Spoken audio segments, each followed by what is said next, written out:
Hi, my name is Jarno and I'm your event tutor. My YouTube channel is all about teaching you how to plan and organize an event or festival. Please subscribe to my YouTube channel or leave a comment below. But first, enjoy this video. Right, we're here at Bonnaroo and I'm talking to Laura and she's the Sustainability Coordinator here at Bonnaroo. Hi, I'm Laura Sohn and I'm the Director of Sustainability for Bonnaroo, so I help manage all of the sustainability projects that happen on site. So what makes Bonnaroo a green festival? So we have a number of different projects on site. Some of the major green site improvements are that we have a permanent compost pad in the back. So all of the food, the vendor plates, cups, forks, napkins, all get sorted back to that pile, and then the compost stays on site. And we use it throughout the site over the course of the year, from our garden to filling holes and just across the site. The other permanent major improvement that helps us with renewable energy is our 50 kilowatt permanent solar installation. And we've had that for about 4 years, and we're getting ready to have it paid off. And it has been putting solar energy back into the Tennessee Valley Authority power grid. So from those site improvements that are permanent, we have a number of education programs for the fans. We have nonprofits on site talking to people about sustainability issues and healthy communities, recycling, and just sort of goes on from there. How easy is it for a festival of 80,000 people to be sustainable or implement green initiatives? I mean, do you have to talk to an awful lot of people to get it all done, or is everyone immediately on board with your ideas? How does it work? So it is a massive undertaking. Luckily, we started with a number of key organizers and department heads that come from the Fish and Grateful Dead world. So they had a lot of those sustainability decisions ingrained into how they function with large festivals. But it is massive. We have, hundreds of volunteers sorting the compost. But, we take things one chunk at a time. We don't try to solve every problem all at once. And then it becomes a little more manageable. Otherwise, it's quite daunting. I can imagine.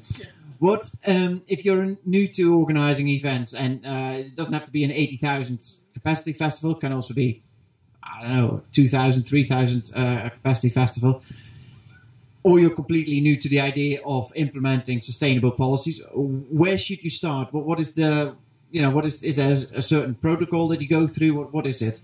The thing I like to tell people is to take a look at your event and see what the lowest hanging fruit is that's specific to what you're doing, because every event is so different that what works for one festival for the first move or the second move towards sustainability might not work for the next festival. So look at the culture of your event, where the event's taking place, how many people you're going to have, and the kinds of vendors that you're already working with, and see what you can do. Because the worst thing I think to do is to start with a project that you aren't successful with, because then it's really hard to go from there.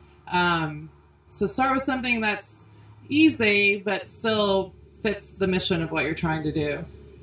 Should people do everything at the same time, or just, build it up over the years as they go along? Yeah, I would say building it up over time. Unless it's an extremely small event with a lovely budget, I would suggest, a little bit at a time, bite-sized chunks.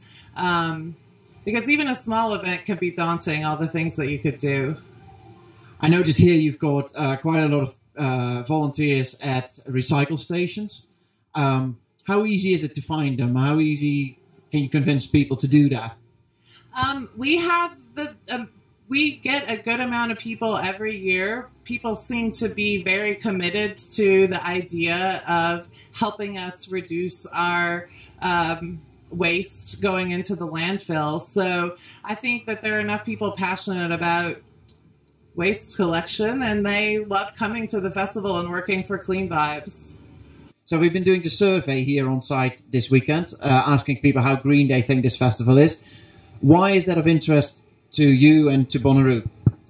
So a lot of our sustainable projects are inspired by the fans. They're supported by the fans. The solar power was 100% funded by fan ticket sales and donations. So it's really important for us to know like what some of our next moves should be. So a survey like this can help us steer our future capital planning in the right direction.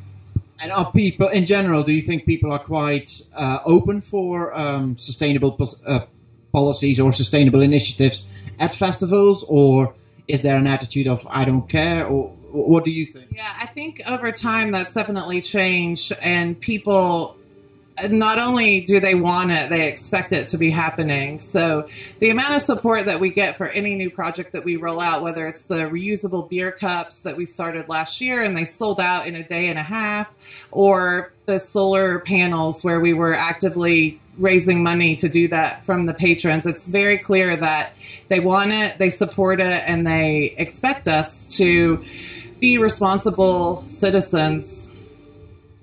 Do you have any? What is the future for Bonnaroo and the green initiatives? Where do you see it go?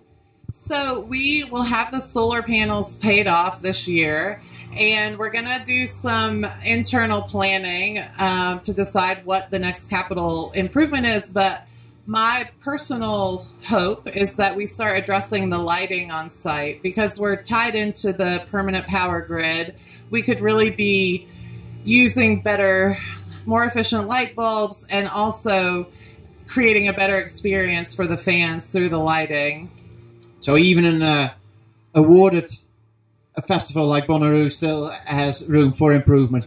Yeah, there's a lot to do, and all the projects are very exciting, and hopefully, we'll chip away at them one by one.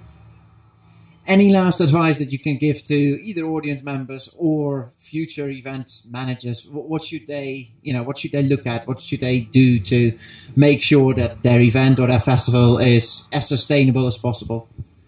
I think that the things like solar and composting are accessible and easy for people to know. I think for me, what I've found the most is just really working as a team with your coworkers and the other producers and getting the buy-in from everyone around you, whether it's the funders of the festival or the site operations person installing the tents. So just knowing who you're working with and being willing to be flexible in order to move the cause forward.